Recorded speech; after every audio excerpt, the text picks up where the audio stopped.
আপনিও কি হাঁটু ব্যথায়, কোমর ব্যথায় প্রচণ্ড পরিমাণে কষ্ট পাচ্ছেন, কিংবা বাতের ব্যথায়? আর এই ব্যথার থেকে বাঁচার জন্য অনেক ধরনের পেন কিলার খাচ্ছেন, তাতেও কোনো কাজ হচ্ছে না, অনেকটা টাকা পয়সাও খরচা হচ্ছে।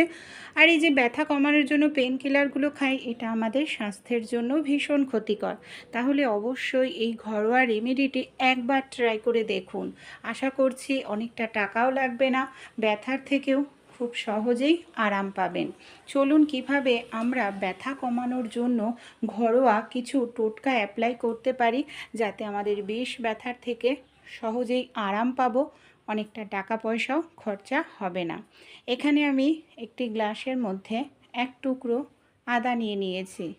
আদাটাকে ভালো করে থেতো করে নিচ্ছি, যাতে আদার রসটা ভালোভাবে বের হয়।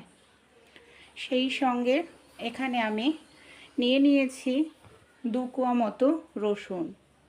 আদার রস, রসুনের রস ব্যথা কমাতে ভীষণ সাহায্য করে। সে বাতের ব্যথাই হোক কিংবা জয়েন্টের ব্যথা, যে কোনো ব্যথাই টেনে বের করতে সাহায্য করে। তাই এখানে আদা আর রসুনটাকে ভালো করে থেতো করে নিতে হবে। একটি পাত্র নিয়ে নিয়েছি। থেতো করে নেওয়া আদা আর রসুনটাকে পাত্রের মধ্যে আমি ঢেলে নিয়ে নিলাম। কিভাবে এটাকে অ্যাপ্লাই করব সাইডে রেখে দিচ্ছি। এবার একটি পাত্র নিয়ে নেব। এর মধ্যে আমি নিয়ে নিচ্ছি বেশ কিছুটা পরিমাণ সরিষার তেল। এখানে আপনারা চাইলে রেড্ডির তেল ব্যবহার করতে পারেন, যেটা ব্যথা কমাতে প্রাকৃতিকভাবে উপকারী। এই তেলের মধ্যে এবার আমরা কিছু জিনিস মিশিয়ে নেব। তেজপাতা প্রাকৃতিক একটি ভেষজ জিনিস, যেটা ব্যথা কমাতে ভীষণ সাহায্য করে। নিয়ে নিচ্ছি দেশলাই কাঠি। দেশলাই কাঠির মধ্যে রয়েছে ফসফরাস, যেটা বারুদের যে ফসফরাস ব্যথা কমাতে ভীষণ সাহায্য করে, জয়েন্টের ব্যথা হোক কিংবা বাতের ব্যথা। বেশ কিছুটা কালো জিরেও নিয়ে নিলাম। সব উপকরণ দিয়ে তেলের মধ্যে ভালো করে মিশিয়ে নিতে হবে। আদা রসুনটা পরে ব্যবহার করব। এই তেলটাকে 1 থেকে 2 মিনিটের জন্য খুব ভালো করে একদম লো ফ্লেমে গরম করতে হবে, যাতে তেজপাতা, কালো জিরের উপকারিতা গুণ আর দেশলাই কাঠিতে থাকা ফসফরাস ভালোভাবে মেশে। যখন ওপর থেকে এরকম একটু ধোঁয়ার মতো সৃষ্টি হবে, সেই মুহূর্তে আদা রসুনটা যে পেস্ট করে রেখেছিলাম, মানে থেতো করা, সেটাকে দিয়ে দিলাম। সেটাকে দেওয়ার পর কিছু সময়ের জন্য এইভাবে কন্টিনিউ নাড়াচাড়া করব। আর এটাকে এইভাবে কন্টিনিউ নাড়াচাড়া করতে হবে, যাতে পুড়ে না যায়। যখন তেলটা থেকে গন্ধ বের হবে তখন নামিয়ে নিতে হবে। হালকা গরম রয়েছে, এবার ছেঁকে নিচ্ছি।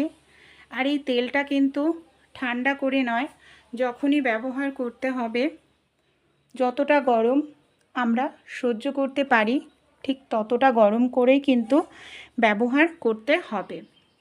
তেলটা রেডি হয়ে গেছে, এটাকে পরে ব্যবহার করব। তার আগে আরও একটি কাজ করতে হবে।